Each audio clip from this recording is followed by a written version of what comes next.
Glória a Deus. Aleluia. Louvado seja o nome do Senhor Jesus por mais essa oportunidade de estarmos aqui reunidos. E hoje nós vamos dar continuidade na palavra de Gideão. Nós vimos Gideão malhando trigo no lagar, parte 1 no sermão da semana passada. Né? Vimos ali por qual razão, né, que Gideão estava malhando o trigo, que o trigo não deveria, né, ser feita a sua recolha, a sua parte de semeadura ali no lagar. Por qual razão ele estava fazendo isso? Escondido, vivendo abaixo do propósito do Senhor. Então, hoje nós vamos fazer parte 2, que são as estratégias que o Senhor nos dá, né, quando nós estamos guerreando. Só que eu vou voltar um pouquinho, nós vamos fazer sim, né, voltar um pouco, trazer o que nós falamos no culto passado, até para os irmãos que não estavam, poder entender melhor daquilo que nós estamos falando. Bom, pode deixar já a sua Bíblia aberta, se você quiser, vai ser Juízes hoje, capítulo 7 e capítulo 8. Mas, na semana passada, nós falamos um pouco, tanto de Moisés, de Josué, e entramos no livro de Juízes. Nós praticamente falamos capítulo 1, capítulo 2, fomos ali até o capítulo 6. Mas hoje a gente vai fazer só uma retrospectiva para nós darmos continuidade, entendermos como que se deu essa vitória de Gideão com os medianitas, né? Bom, a primeira situação é que nós vimos que Deus chama Moisés para liderar, né? Para tirar o seu povo, das garras da escravidão do Egito, e Deus faz uma aliança com esse povo. Deus fala, bom, vou fazer aqui uma promessa com vocês, né? E Deus promete conduzi-los a uma terra que mana leite e mel. Mas veja que nessa promessa, nós primeiramente, né, assim como acontece conosco, aconteceu também ali, nós somos conduzidos pelo deserto para que Deus possa nos tratar e revelar quem Ele é e como é que nós devemos adorá-lo, né, conhecê-lo, nos aprofundar na confiança, na fé, nos desafios da aliança e da obediência. Algo que nós também vimos no sermão passado é que uma aliança, assim na terra como é no céu, primeiro no céu, né, ela vem tanto com direito como deveres. Nós temos direitos e temos deveres, e a outra parte também. Mas quando Moisés, né, conduz e lidera esse povo pelo deserto ali, nós vamos ver que o povo murmura, o povo quer até voltar, né, para o Egito ali, o povo levanta até um bezerro de ouro, e falta muita maturidade, assim, falta de confiança, incredulidade ali, murmuração. E nós vemos que esse povo, essa geração, eles não entram na terra prometida por conta dessa quebra de aliança. E assim também funciona, né, conosco. Porque nós temos direitos e deveres. E quando tem uma ruptura dessa aliança, muitas vezes a gente quer cobrar, né? Quer cobrar o da outra parte, ou a outra parte quer nos cobrar. Mas como que pode, né, acontecer isso se houve uma ruptura, se nós devemos também cumprir com os requisitos da aliança? Mas nós vamos ver que Deus é fiel. Ele é fiel àquilo que Ele promete. Então, a próxima geração, sim, entra na terra prometida.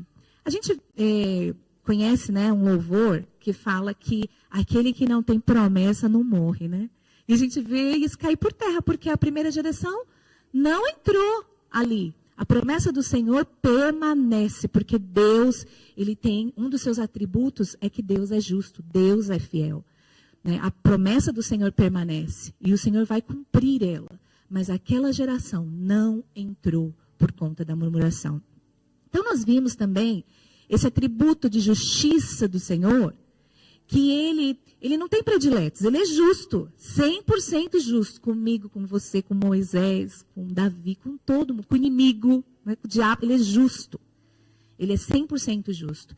Então, nós vimos que Moisés também, né, a primeira vez era sim para ter ferido a rocha diante da murmuração do povo, mas a segunda vez lá na frente era para que eles falassem, para que Moisés falasse com a rocha. E Moisés, irado, taca, né, o cajado na rocha e fere a rocha novamente. Então, Moisés não escapa também, ele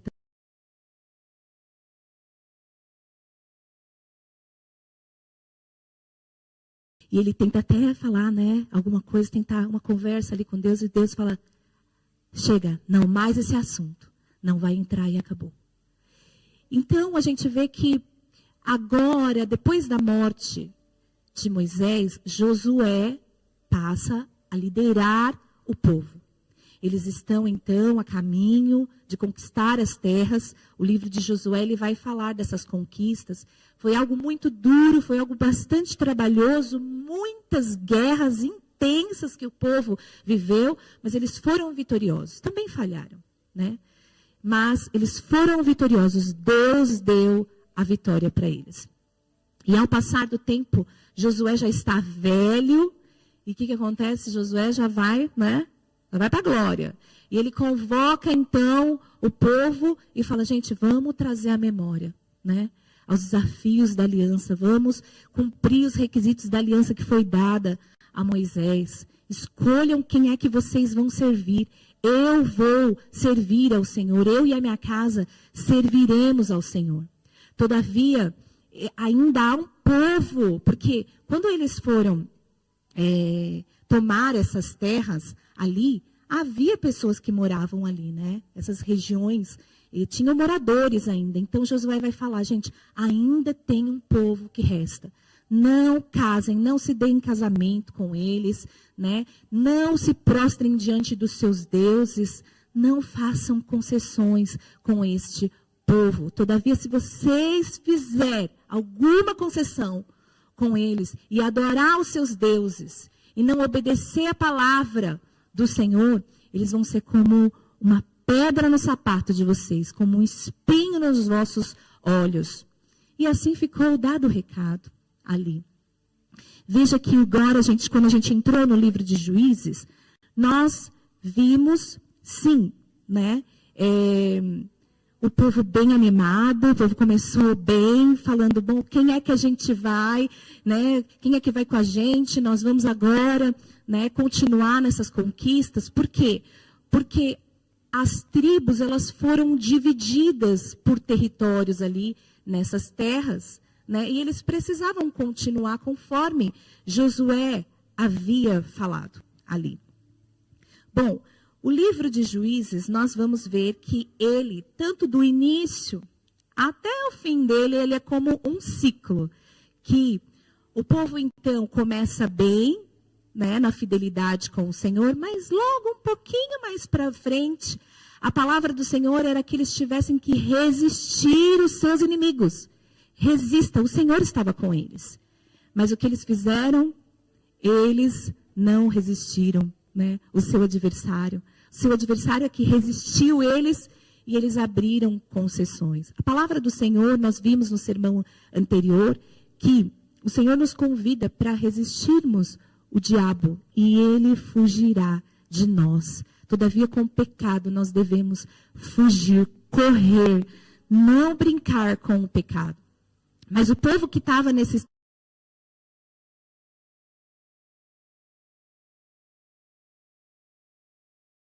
ter feito, resistido, porque a palavra do Senhor diz que se nós resistirmos, o inimigo fugirá. E os povos ali, o povo de Israel começou a ver uma vantagem. Gente, talvez dá para deixar eles aqui, né? Vamos deixar eles. Aliás, a gente pode fazer deles o nosso escravo.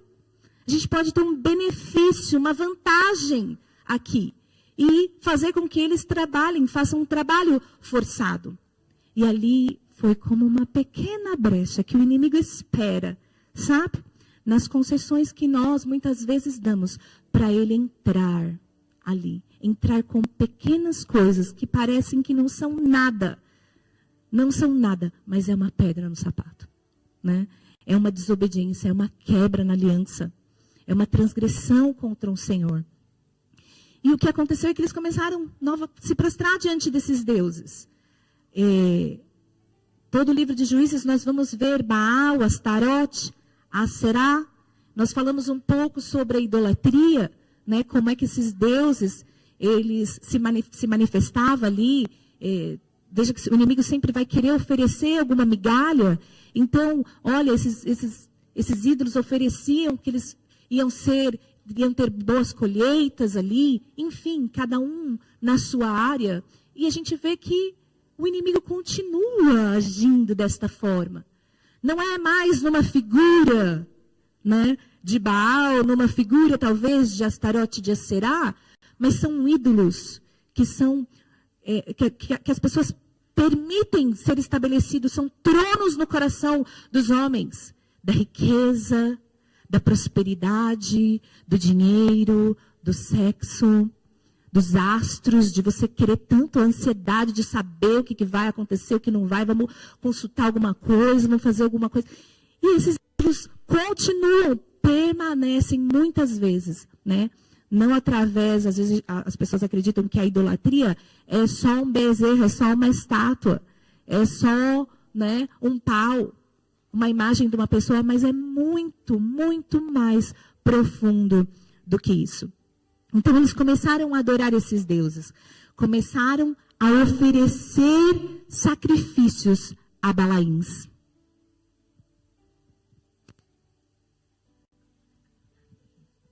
Começaram a oferecer sacrifícios a Balaíns.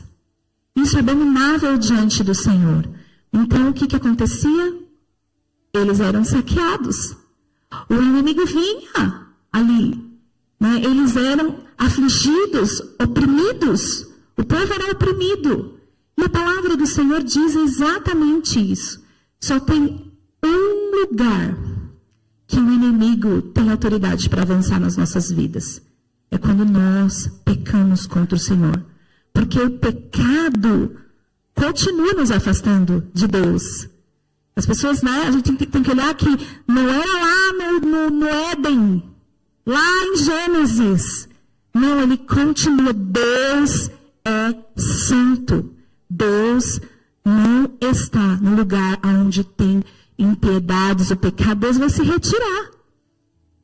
Então, este lugar é onde tem essa quebra da aliança, onde o inimigo, ele está praticamente esperando. A palavra do Senhor diz que ele é como um leão bramindo. Ele está ali, bramindo, só esperando a oportunidade que você peque contra o Senhor. E que você fique afastado do rebanho, afastado do seu dono, afastado do Senhor. E você vira uma presa fácil para ele vir e abocanhar e destruir a vida do peão. Gente, é assim que o inimigo faz. Só tem este lugar. O que nos garante estar no Senhor é permanecermos nele. Deus sendo um Deus santo e nós sendo um povo santo. E é isso, é essa proteção, é essa que são as armaduras de Deus. As armaduras de Deus, todas elas vão se tratar da santificação. Agora, se você der lugar ao seu adversário, pecando contra o Senhor, pode esperar que ele vem e aflige, e ataca, e oprime. E muitas vezes, né, quando nós estamos passando por lutas, por desafios, isso acontece por conta, né, corresponde às colheitas do nosso pecado. É claro, amados, que não é só sobre isso. Né? Os desafios da caminhada com Cristo Jesus não vai se tratar somente de colheitas, mas o Senhor também nos prova. Também nos prova. Mas Assim, a palavra do Senhor diz: do que é que vocês se queixam? Queixam dos vossos próprios pecados. O povo estava sendo oprimido, saqueado, roubado, né? Ali por conta de que eles abriram concessões. Eles estavam alinhados, não resistiram, não permaneceram no Senhor, não foram fiéis a Deus. Então o inimigo vem e ele ataca, ele é como este leão que está esperando apenas uma pequena oportunidade, ou apenas uma brechinha, um lugarzinho pequeno para ele entrar. E algo que nós falamos na célula, e eu queria poder trazer aqui novamente, é que Paulo vai falar que tudo aquilo que o homem semear, isso o homem vai colher. Tudo que ele semear vai colher. Mas quando a gente olha como a gente não pode separar, né, a nossa vida espiritual da nossa vida do dia a dia, não se separa. Ela tem, é tudo, é um conjunto, é conectado, não tem como separar. Ah, minha vida secular é uma coisa, minha vida espiritual é outra. Não tem. Porque tudo aquilo que nós semearmos é isso que nós vamos colher. Quando nós estamos vendo aqui, por exemplo, no exemplo de Gideão, eles trabalharam. Eles semearam lá, gente. Eles estavam colhendo trigo porque eles semearam trigo. Agora veja se eles estão usufruindo desse trigo. Não estão. Está malhando o trigo no lagar, escondido, vivendo abaixo do propósito do Senhor, ali, por conta do pecado. Por conta das escolhas que eles fizeram. Então, muitas vezes, se a gente pensar só no físico, a gente está falando, bom, o correto, né, na nossa visão, né, com as escamas, é pensar assim, bom, eles semearam, eles vão comer aquilo, eles vão comer, porque eles trabalharam. Mas não é separado. Eles estavam colhendo exatamente aquilo que eles semearam no Espírito. Aquilo que eles fizeram, porque eles fizeram o que era mal. Como a palavra do Senhor vai dizendo, que eles fizeram o que era mal. Então não tem como separar. Se nós fizermos o que é mal, pode ser que você vai chegar o dia da sua colheita e o inimigo vem e rouba. Como a palavra do Senhor vai dizer em Ageu, ali é como um saquetel furado. Você trabalha, né, e vai se esvaindo, porque não se desconecta. Então a gente vê que o que acontecia? O povo pecava contra o Senhor, o inimigo oprimia, e eles clamavam por misericórdia. Misericórdia! E não é assim, muitas vezes, quando bate o problema, quando bate a doença, quando bate o desafio, quando bate a luta no casamento, quando bate as finanças que estão com dificuldade, nos filhos. E muitas vezes a gente, misericórdia, Deus, nos ajuda. Não é assim, a gente lembra do Senhor, e o povo também lembrava do Senhor. E o que Deus faz? Gente, é tão lindo ver os atributos do Senhor, porque o que nós merecemos? O Senhor vai falar, nós merecemos condenação. Merecemos o juízo do Senhor. Não merecemos o resgate e a salvação, mas é uma graça. Não é mérito do que nós fazemos, nada, é uma misericórdia. É nos outros atributos do Senhor. Ele não é só juízo. Ele não é só amor. Ele também é misericórdia, também é um Deus de graça. Então ele ouviu aquele povo. Porque Deus poderia falar, vocês estão aí, estão colhendo exatamente o que vocês semearam. Mas Deus ouviu o clamor deles. Na sua misericórdia, já revelando a graça, já revelando Cristo a eles. Então, Deus levantava juízes, libertadores para vir e para libertar o povo da opressão do adversário. E o povo ficava lá 40 anos, juízes inteiros, gente, do 1 até o final. Vocês vão ver esse sobe e desce, esse desce e sobe, fidelidade, infidelidade, opressão, pedido de socorro. O Senhor levanta juízes, Débora, o Senhor levanta os juízes. Vem um tempo de calmaria. 40 anos eles ficavam assim, sem lutas. Mas depois eles esqueciam do Senhor e faziam novamente aquilo que era mal perante o Senhor. Isso não tem muita similaridade conosco? E muitas vezes a gente esquecer. E até por isso que Deus às vezes coloca uma pedrinha no nosso sapato, um desafio, uma luta. Para você lembrar dele. Para você lembrar que tem que correr para ele, que só ele que pode te dar escape. E assim o povo fazia isso. Era uma tamanha inconstância. E por isso que a gente vê que novamente, e o inimigo, a gente tem que pensar que o inimigo, ele é paciente, gente. 40 anos. E depois ele vai lançando os seus dados, as suas flechas. Ele é como aquele que não desiste, sabe? Está ali só à espreita. Como a palavra do Senhor vai dizer, né? Você expulsa, ele sai. Para sempre. Ele torna. Chega um tempo, ele torna. E como é que nós estamos quando ele torna e bate a nossa porta novamente? Como é que ele vai encontrar a sua vida? Se você estiver fazendo aquilo que é mal, a opressão vai vir novamente. Os desafios vão vir novamente. Então, eles clamavam por socorro e a palavra do Senhor disse que novamente em Juízes, capítulo 6, Gideão está malhando esse trigo no lagar. Gideão está vivendo abaixo do propósito de Deus. É algo que nós devemos pensar aqui, como a gente falou no sermão passado, pois nós podemos sim estar vivendo na terra prometida, na promessa, no lugar que Deus falou, é aqui. Está aqui, é para você isso. E nós estamos, sabe, tentando catar os restos, tentando fazer as coisas escondidas, catando migalha, vivendo abaixo daquilo que Deus tem para você, vivendo debaixo dos escombros, na covardia, sendo oprimido pelo adversário, sendo saqueado por ele. E então, Juízes 6 vai falar que o povo estava passando muita opressão.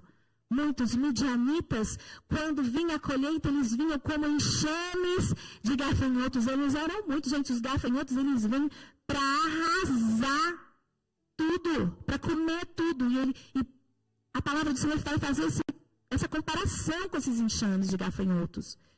Eles só estavam esperando eles trabalharem, colherem para estraçalhar, para pegar, para roubar o trabalho deles. Agora o anjo do Senhor vê Gideão malhando aquele trigo no lagar, e como nós vimos também, ele não vem com a lista dos pecados, né? Bom, deixa eu falar aqui para você, Gideão, por que você está nessa condição? Né? Por causa da sua miserabilidade, por causa da sua corrupção, por causa do pecado do povo, por causa disso. E assim também, o Senhor ele também tem um dos seus atributos é a longanimidade. Acho que é assim que se fala, longanimidade. Às vezes eu falo certo, às vezes eu não falo, gente. Então, veja que Deus é paciente, Deus é misericordioso. Deus vem e não fala, olha aqui, vocês, né? Olha o que vocês estão passando aí, esse desafio, né? Mas ele fala, olha, Gideão, vai na sua força. Levanta, eu vou dar vitória. Varão valoroso, vai na tua força. Então nós vimos que até o Gideão dá uma desconfiada, né? Eu falei, bem, né? Eu também sei que eu sou, né? Será que é verdade que eu sou varão valoroso? Né? Às vezes a gente se conhece também. E o Senhor fala, eu bem sei os pensamentos que eu tenho sobre você. E a gente fala, será que essa palavra é para mim? Você sabe os pensamentos, você sabe o que eu fiz ontem, Senhor? Será que essa palavra é para mim? E Deus é Deus de amor. Deus é Deus de amor. Se conecta a todos esses atributos do Senhor. Então, o Senhor olha com esse olhar de misericórdia para Gideão e o chama. E o encoraja. E assim o Senhor faz conosco. Ele nos encoraja. Todas as vezes, mesmo que estamos passando desafio, Ele fala, não tenha medo. Vai. Agora, como que Gideão saiu daquele lugar? Todo, né? Ai, nossa, a palavra foi linda para mim essa noite. Eu sou, né? Olha os olhos que o Senhor tem para mim. Eu estou fazendo tudo certo? Não, às vezes não. A gente tem que examinar o nosso coração. Então, o que fez ele? Sou varão valoroso, vai dar vitória, já vou lá, né? tacar machado no Baal, destruir o Baal. Não. Ele começou primeiro pela sua própria casa. E assim também nós devemos começar por nós. Por nós não tem como a gente derrubar os Baal lá fora se os Baal de dentro está tudo erguido. Deus não tem dois tronos. Né? Deus não tem. Deus não divide glória. Deus não divide glória. Então, nós vamos ver que só um pode reinar nos nossos corações. E para isso, para ser erguido o altar de Deus nas nossas vidas, o de Baal tem que cair. Os tronos têm que cair, tem que descer a marreta. Então, ele vai lá, né, quebra todos esses altares de Baal e levanta um altar ao Senhor e oferece ao Senhor um sacrifício. E nós já vimos em algumas ministrações, quando eu tenho a oportunidade de trazer, né, que a gente pensa que não tem que ter sacrifício. O sacrifício já foi feito. Tem que ter sacrifício. Vai valer tudo. Gente, é tudo. É tudo. Vai custar tudo. Então tem que ter sacrifício, porque o Senhor é o mesmo. Ele é o mesmo de ontem, de hoje, eternamente. O nosso sacrifício é entregar tudo, os nossos corpos como sacrifício santo diante do Senhor. E para isso, tem que morrer a Adriana, para que Cristo nasça em mim. Isso é sacrifício. Sacrifício é nós mesmos. Tem que morrer para nascer uma nova Adriana. Mas veja que em Cristo há esperança. O mundo diz que o pau que nasce torto não se endireita. Isso é mentira, gente. Porque se endireita. Em Cristo há esperança para um velho adulto barbado nascer de novo. Para um corrupto nascer de novo. Para o Senhor fazer de novo uma nova criatura. E por isso que Ele tem para nós tudo novo. Não faz associação velho mais. Não cabe. Porque é um novo caminho. A porta é estreita. Cristo é a porta. Por isso tem que nascer de novo. E Gideão faz isso. Gideão mete a marreta, levanta o trono do Senhor, faz aquilo que é certo. Ele volta para fazer o caminho que deveria ser feito.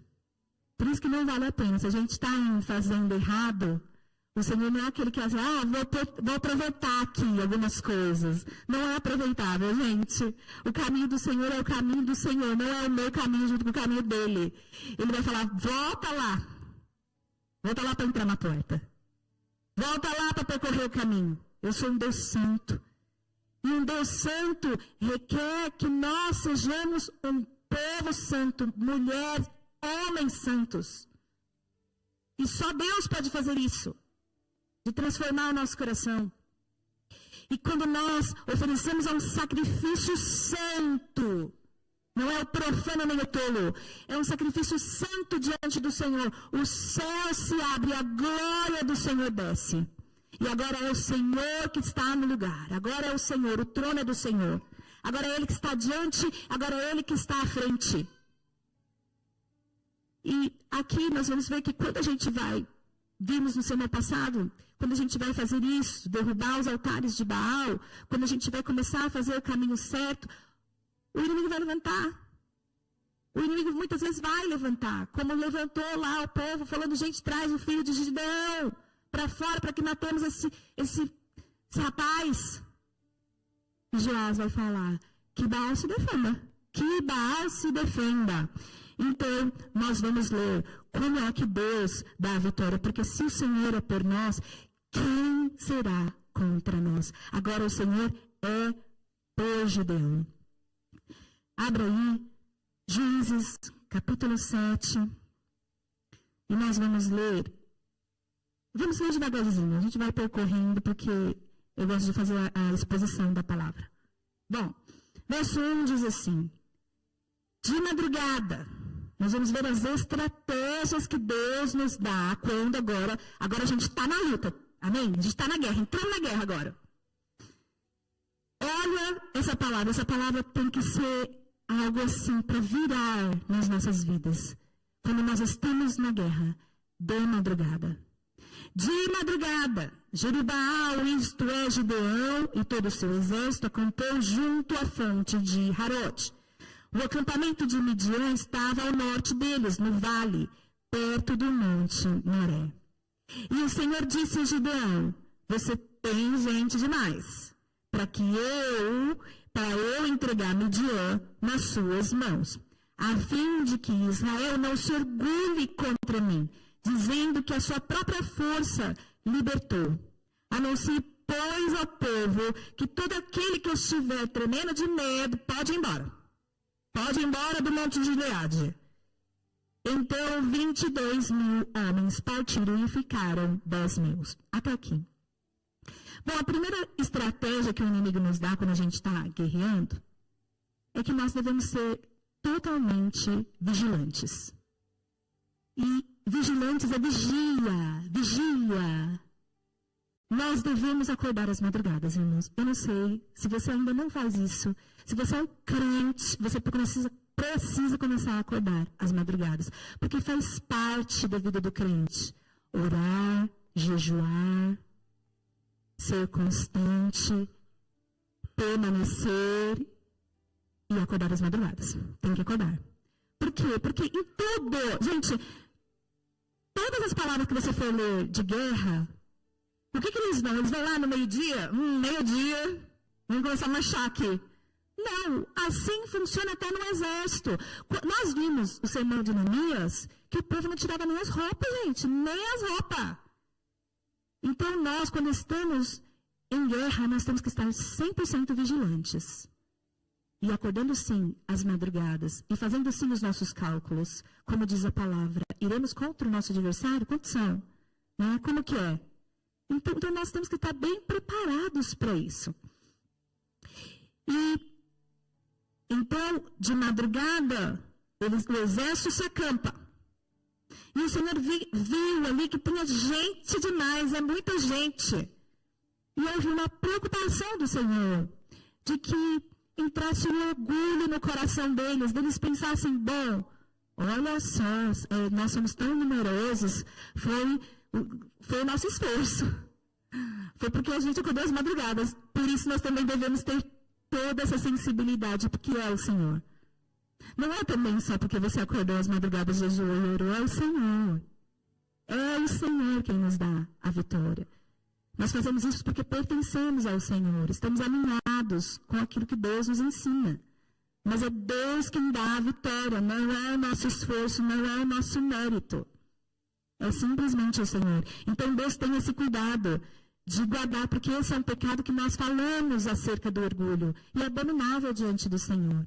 É o primeiro pecado, que se Deus a gente já falou sobre isso. Então ele vai falar, gente, vamos diminuir esse exército aí, né? E Deus gosta, amados, outro atributo, que eu gosto muito de falar dos atributos do Senhor, outro atributo, Deus não é poderoso, ele é todo-poderoso. Todo-poderoso. E Deus gosta de mostrar seu poder, gente. E assim consiste o evangelho do Senhor. Assim também, Deus revelou o seu poder a Faraó. Falou, vai endurecer para ele saber que sou eu. Que eu sou Deus todo-poderoso. Então Deus às vezes endurece os corações para revelar o seu poder. E aqui ele também está falando, diminui porque é eu quem faço. É o meu poder. E assim também, quando nós olhamos para o Novo Testamento, Jesus vai falar, não, vocês não vão lá, porque vocês não vão agora. Eu andei com Jesus já amanhã, dia seguinte, saia pregando. E o Senhor falou que tudo que eu falar no nome de Jesus vai sair, vai obedecer o comando ali do nome de Jesus. Não, o Senhor falou, espera. Espera em Jerusalém até que você receba o poder do alto. E o evangelho do Senhor consiste no poder de transformar as nossas vidas, no poder de nos libertar do cárcere do diabo, no poder de nos tirar das trevas e nos transportar para a luz. Se não, o poder é o quê? Esse é o poder de Deus, o poder da sua mente ser mente cativa. Você que tem 40 anos, tem 50 anos, e quando você começar a andar em Cristo Jesus, essa mente não é mais cativa, os seus olhos são abertos. Quem pode fazer isso se não um Deus Todo-Poderoso? Quem pode tirar as escamas dos olhos? Quem pode tirar as prisões verdadeiras? As verdadeiras não é aquele que está preso nas drogas, no álcool, que abandonou as drogas, ele está livre. Não está, porque vai em outro. Mas o poder de Deus faz aquele homem ser totalmente livre. E não tem mais cadeado, não tem ferrolho, não tem cela, não tem nada. O poder de Deus abre essas celas. O poder de Deus expulsa demônios. É o poder de Deus. Então nós vamos ver que eu vou diminuir. Que eu vou revelar o meu poder. E ele diminui mais um pouco para 300. E o que Gideão faz? Desses 300, ele fala assim, gente, está aqui o acampamento do nosso adversário, nós vamos rodear. Vai ficar sem aqui, sem aqui, sem aqui, nós vamos rodear. E o que Deus manda esse povo levar? Flecha, arco, espada? Trombeta, gente. Trombeta, vasilha. Trombeta, vasilha e tocha. Gente, que Deus é esse?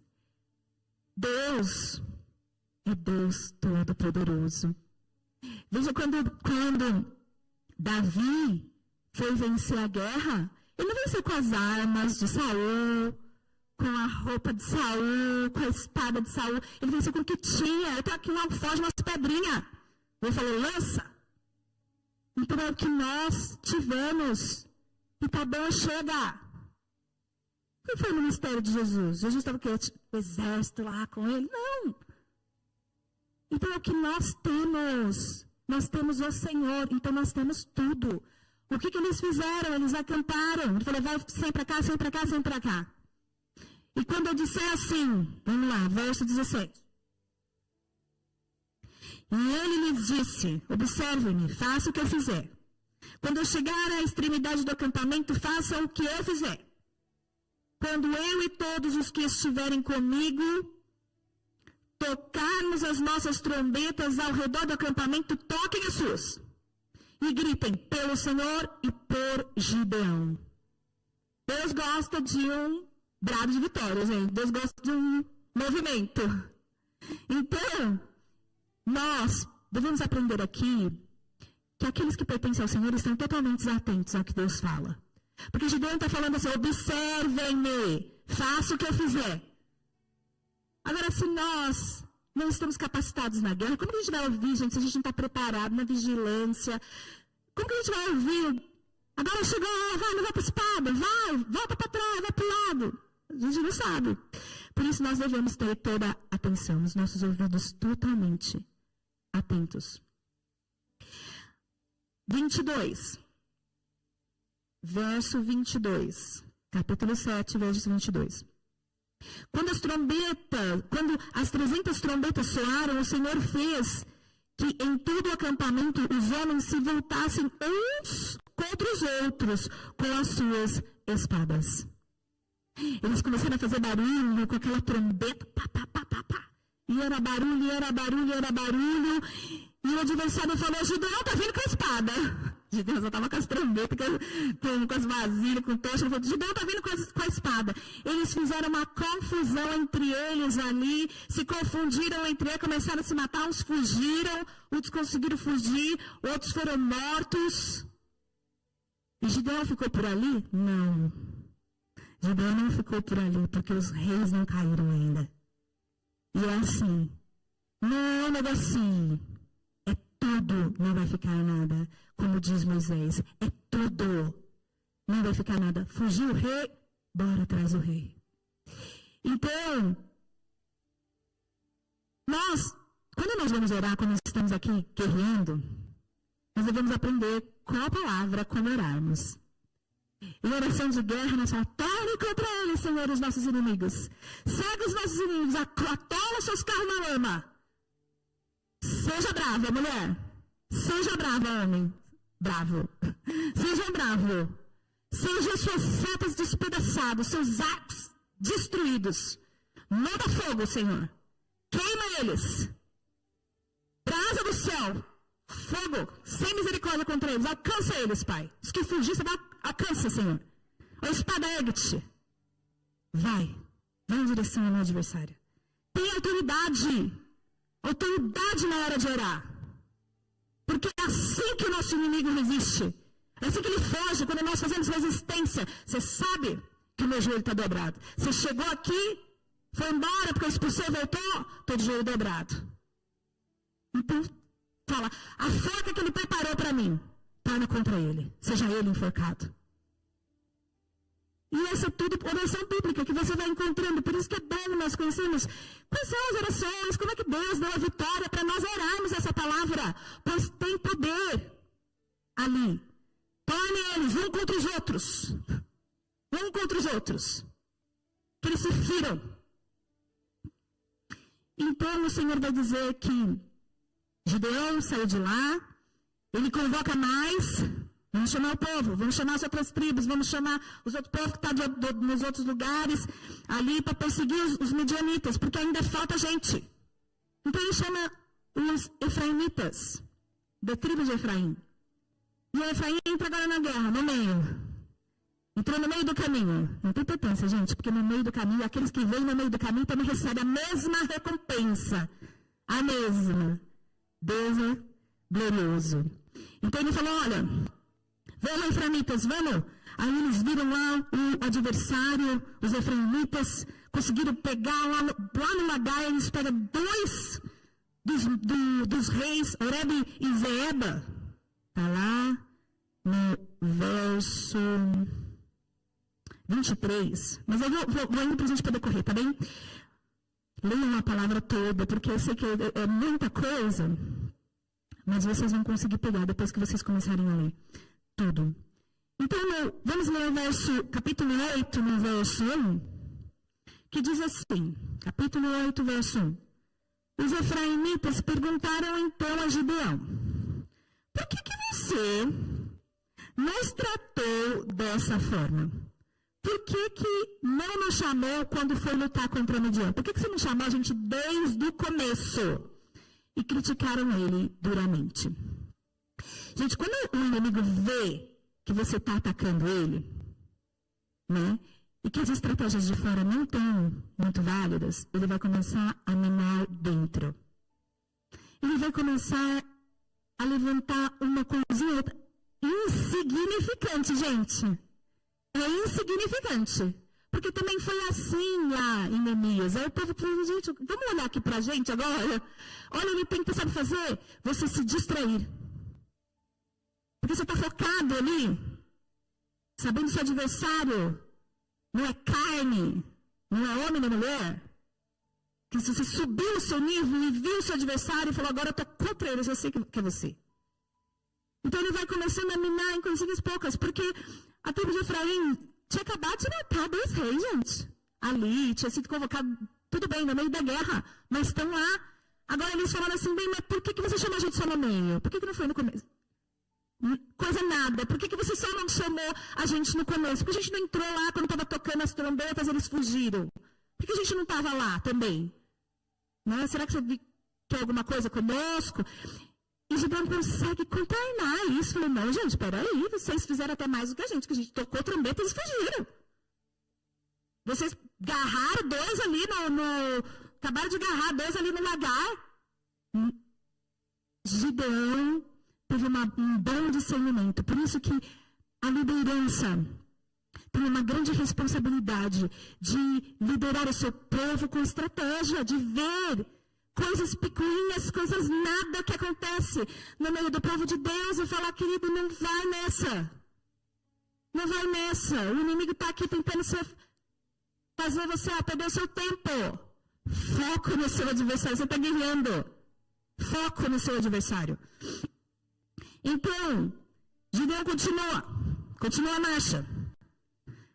Só que ele já começa a ficar cansado. Isso tem muita similaridade com Neemias. Ele começa a ficar cansado. E aí ele vai e chega ali para os líderes de Sucote, que faz parte do povo deles. Faz parte do povo de Israel. Chega lá nesses líderes e fala assim, a gente está cansado, dá pão aí para o povo, alimenta o povo, que a gente está vindo de guerra, tá? O negócio está intenso. O que os líderes de Sucote falou? Cadê Zeba e Zalmuna? Cadê os reis aí? Vocês não pegaram eles. Está faltando. Cadê Zeba e Zalmuna? Se vocês não pegaram os reis que vocês estão correndo atrás, nós não vamos dar comida para vocês não, porque vai que vocês não vencem os seus adversários vêm aqui atrás da gente. Covardes. Não se alinharam. E isso acontece muito, gente, no meio do povo de Deus. Alguns que entram e alguns que falam, eu que não vou entrar. O negócio está comendo.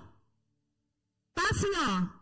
Gente, vamos começar a guerrear. É muita confusão, é família que ainda não foi restaurada. Nananana. Vamos, gente. Bora, na nossa. Pega a espada, dá pro joelho. E não sei o que. E o povo fala, eu que não vou entrar nessa. Não vou. Aqui a gente está vendo, eu que não vou dar pão. Não é que o inimigo corre atrás de mim. Não temos que ter covardia. Deus vai dar o discernimento, a hora que você pode ter que entrar, a hora que você não tem que entrar. Mas nós não somos um povo covarde. Então, eles falaram assim, olha, nós não vamos dar pão para vocês, não. O que ele falou? Olha lá, verso 7. É assim, replicou Gideão, quando o Senhor entregar Zeba e Zalmuna em minhas mãos, eu rasgarei a carne de vocês com espinhos e espinheiros nos desertos. Ele está dizendo assim, eu vou voltar. Vou voltar. Quando o Senhor, olha isso, quando o Senhor me der a vitória, eu vou voltar aqui e vou resolver com vocês. E aí ele continua a caminhada. Chega num outro lugar, ali, mais uma vez em Peniel, ele sobe lá no verso 8, vai acompanhando aí, irmão. No verso 8 ele sobe para Peniel e fala, ajuda a gente, estamos com fome. O que o povo de Peniel falou? A mesma coisa. Falou o mesmo que falou os líderes do chicote, a gente não vai entrar. Só que, olha que Gideão já começou a mudar o tom. Na primeira, Gideão falou, bom, quando o Senhor me der a vitória, eu vou voltar aqui. Na segunda, ele diz assim, na segunda, no verso 9, aos homens de Peniel, ele disse, quando eu voltar triunfante, eu destruirei essa fortaleza. Entrou uma sementinha ali, não é? Nada, nenhuma queda acontece do nada. Nenhuma queda, nenhum desvio, nenhum pecado acontece do nada. Nós vimos no sermão, não sei se está lá nos links, a respeito do orgulho.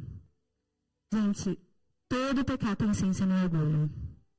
Quando eu voltar triunfante, eu vou vir aqui e vou resolver um negócio com vocês também. Eu vou destruir a fortaleza de vocês. Bom, ele vai continuar e ele consegue pegar Zeba e Zalmuna. Eles atacam eles de surpresa ali. E ele falou, eu fiquei sabendo de uma conversa aqui, o que aconteceu ali um pouco atrás? Ele falou, eu matei alguns parecidos com você. E ele percebe que os seus irmãos foram mortos, que aqueles reis mataram seus irmãos. Ele falou, vocês não pouparam os meus irmãos, e eu não os pouparei. Então Gideão mata eles. E olha como que o inimigo é audacioso. Ele falou, que se você é homem, você pega essa espada aí e enfia ela em mim. Gente, o adversário, ele é o diabo até o final. Ele é aquele que se levanta até o final ali. Mas só que Gideão foi lá e deu fim a Zeba e Zalmuna. Então, nós vamos ver que no final, lá no verso 21, está dizendo assim, mas Zeba e Zalmuna disseram, venha, matemos-nos você mesmo. Isso exige coragem de homem. Então Gideão avançou e os matou, e tirou os enfeites do pescoço dos camelos deles. Bom, quando nós estamos falando de guerra, tem os despojos. Ninguém briga a troco de nada. Ninguém entra na guerra que não quer levar nada, gente. Você também, você não vai entrar na guerra que você quer levar de sair de mãos vazias. Então, quem vencer, como houve na guerra ali de Davi e o gigante, quem vencer leva. Quem vencer leva. Então, quem vencia normalmente pegava os despojos, como Moisés venceu todos os principados lá do Egito, eles foram embora com tudo, foram embora com os despojos. Como também a gente vê Nabucodonosor, que o povo em pecado não se arrependia. Quando ele entrou e destruiu, ele levou os utensílios. É assim, quem vence vai levar. Então, por isso que nunca vai ficar a troco de nada. Alguma coisa vai ser ferida, alguma coisa tem dano, ou alguma coisa sai, que seja para o nosso adversário. Amém? De nós pegarmos os despojos dos nossos adversários. Não é assim a conversa do valente, quando Jesus ensina? Jesus vai falar. Ninguém entra para saquear o valente sem te enfrentar o valente. Jesus vai falar, tem que para saquear ele, pegar os bens que ele está lá prendendo, você primeiro tem que enfrentá-lo. E tem que ser mais forte que ele. Mais valente que o valente. Então, se você manietar, você vai pegar o que é seu. Você vai pegar aquilo que está prendendo. Então, Gideão pegou os despojos. Pegou os enfeites dos pescoços dos camelos. E o povo se alegrou. Israel disseram, reine sobre nós, Gideão. Nós vencemos. E a gente vê uma linguagem crentez de Gideão. Gideão fala assim, não, o Senhor reinará sobre vocês. No verso 23, o Senhor reinará sobre vocês. Só que logo a seguinte, já no próprio verso 24, nós vamos ver que ele fala assim, bom, mas vocês poderiam me dar, o que vocês receberam de despojo, vocês poderiam me honrar. Poderiam ver aí o que vocês poderiam oferecer para mim. E o que eles fizeram? Colocaram um tapete. E cada um das tribos começou a colocar o despojo, colocar alguma coisa para oferecer para Gideão. Gideão, não desvie o seu coração aqui, gente. Começa às vezes lá atrás. Começa no orgulho. Então, ele tem a língua crentez, ele tem o linguajar. Quantas pessoas têm o linguajar crentez? Não, porque o Senhor resolva. Está tudo entregue nas mãos do Senhor. O Senhor é o meu Deus. É o meu Salvador. Uma linguagem. Mas cheio de pecado, cheio de contaminação. E cheio de querer receber honras e glórias. Para si. E foi assim. Ele foi lá, o que ele fez? Ele fez um éfode para ele. Uma estola sacerdotal. Com aqueles pingentes, com tudo isso que ele recebeu do povo. E o povo começou a prostituir-se, a criar aquele objeto de adoração, objeto como objeto de adoração. Começou ali. E nós vamos terminar. Morte de Gideão.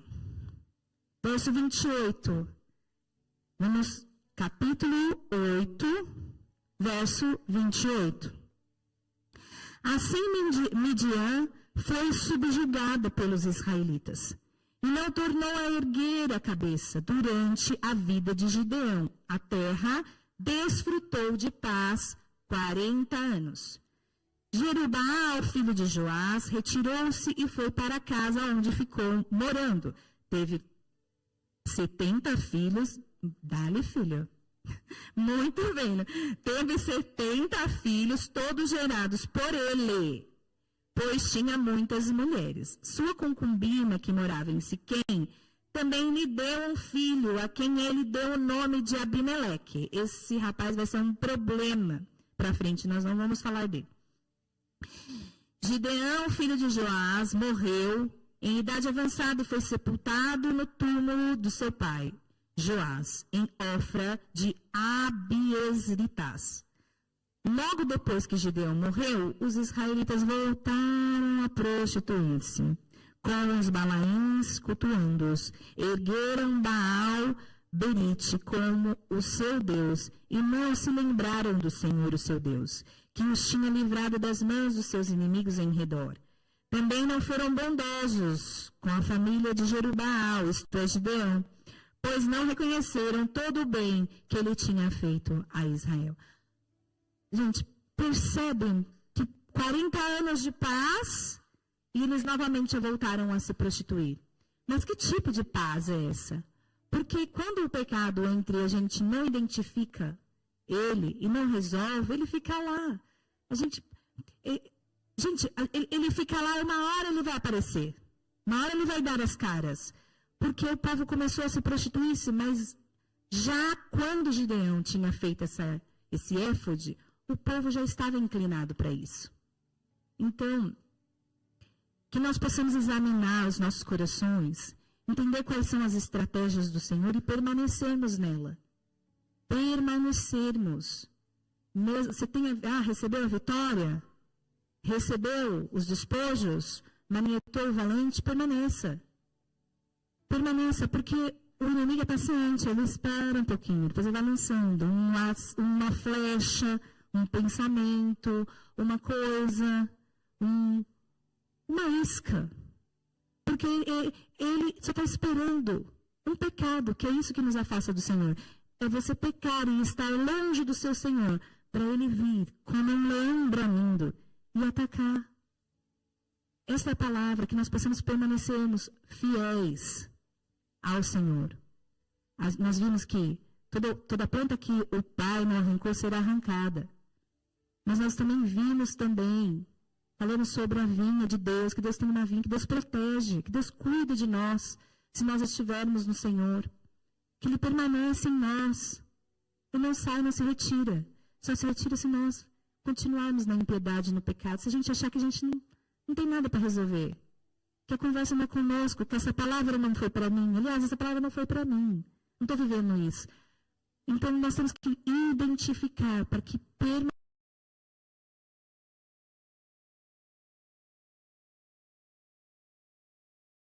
Deus, a plenitude de estar na terra prometida e corresponder às promessas do lugar que Deus nos colocou. De nós estamos vivendo abaixo da promessa. De nós olharmos para Neemias, que permaneceu na fidelidade ali, não teve negociação, não teve concessão. Houve muitas estratégias. E nós percebemos a que tempo nós estamos vivendo. Pois a palavra do Senhor diz que tem um tempo determinado para tudo. Vai ter um tempo de guerra, mas não é guerra para sempre, gente. Tem um tempo também de desfrutarmos. Tem o inverno, mas não é inverno para sempre, vai vir a primavera, vai vir o verão, já se ouve a voz da rola. Como diz a palavra do Senhor. Tem as estações, mas perceba que se você estiver guerreando, não baixe a guarda. Louvado seja o nome do Senhor Jesus. Até aqui essa palavra, vou fazer oração. É o irmão William que vai orar? É o irmão William que vai... Tá bem. Pai, obrigada, Senhor, pela essa palavra, Senhor. Foi para nós. Que nós possamos sair daqui, Senhor, e identificar, examinar os nossos próprios corações, Deus. E que nós possamos, Pai, usar das estratégias da palavra do Senhor, das estratégias que o Senhor dá ao seu povo, para nós vencermos e permanecermos no Senhor, em fidelidade, vivendo a promessa do Senhor. Vivendo não só um pouco da promessa, Pai, nem abaixo dela, mas a plenitude daquilo que o Senhor tem para nós. E, sobretudo, o teu nome venha a ser exaltado. Em nome de Jesus. Amém.